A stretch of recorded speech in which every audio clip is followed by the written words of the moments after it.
ಕಾಂಗ್ರೆಸ್ ಪಕ್ಷದ ಉತ್ತರ ಪ್ರದೇಶದ ಒಂದು ಅಧ್ಯಕ್ಷರು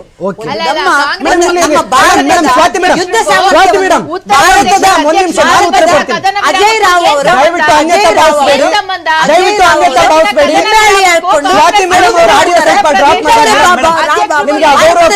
ಭಾರತದಲ್ಲಿ ಇರಕ್ಕೆ ಇವರು ಸಾಧ್ಯನಾ?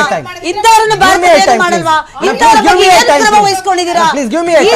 ಈ ತರ ದೇಶದ್ರೋಹ ಕೆಲಸ ಮಾಡೋರ್ನ ಏನು ಇದು ಮಾಡಿದ್ರ? ಅವ್ರನ್ನೇ ಉಚ್ಚಾಟನೆ ಮಾಡಿದ್ದೀರಾ? ಆಯ್ತು, ಪಕ್ಷದಿಂದ ಉಚ್ಚಾಟನೆ ಮಾಡಿದ್ದೀರಾ? ಇವರನ್ನ ಪಕ್ಷದಿಂದ ಉಚ್ಚಾಟನೆ ಮಾಡ್ತಾ ಇದ್ದೀರಾ? ವಾಕೌಟ್ ಮಾಡ್ತೀರಾ? ವಾಕೌಟ್ ಮಾಡ್ತೀರಾ? ಅವ್ರು ಕೇಳೋ ಪ್ರಶ್ನೆಗೆ ಉತ್ತರ ಕೊಡಿ. ಆಯ್ತು, ಅವ್ರದ್ದೇನೋ ಒಂದು ಪ್ರಶ್ನೆ ಇದೆ, ಮುಗಿಸ್ಬಿಡಿ. ನನ್ನ ಪ್ರಶ್ನೆ ಅದೇ ಪ್ರಶ್ನೆ.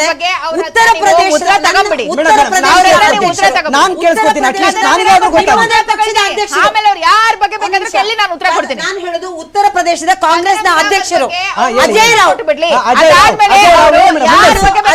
ಅವರು ಲಿಂಬೆಹಣ್ಣು ಇಟ್ಕೊಂಡು ಮಾಡಿದ್ರಲ್ಲ, ಇವ್ರನ್ನ ಪಕ್ಷದಿಂದ ಉಚ್ಚಾಟನೆ ಮಿಲಿಟರಿ ಬಗ್ಗೆ ಈ ವಿಚಾರಕ್ಕೆ ಸಂಬಂಧಪಟ್ಟಂತೆ ನೋಡಿ, ಉತ್ತರ ಪ್ರದೇಶದ ಕಾಂಗ್ರೆಸ್ ಅಧ್ಯಕ್ಷರು ಮಾಡಿರುವಂತ ಆ ಅಣಕು ಪ್ರದರ್ಶನ ಇದೆಯಲ್ಲ, ಅವನ ಯೋಗ್ಯತೆನ ತೋರಿಸುತ್ತೆ. ಅವನೊಬ್ಬ ನಾಲಾಯಕ, ಅವನು ರಾಜಕಾರಣಿ ಆಗೋದಕ್ಕೆ ಅಯೋಗ್ಯ. ಅವನು ದೇಶಭಕ್ತ ಅಲ್ಲ, ಅವನು ದೇಶ ವಿರೋಧಿ ಚಟುವಟಿಕೆಗಳನ್ನ ಮಾಡುವಂತ ಅಯೋಗ್ಯ. ಆಯ್ತಾ? ಎಲ್ಲರಿಗೂ ಕುದಿಯುತ್ತೆ, ಎಲ್ಲರಿಗೂ ಕುದಿಯುತ್ತೆ. ಅವನೊಬ್ಬ ಅಯೋಗ್ಯ. ಆಯ್ತಾ? ಬಿಡಿ.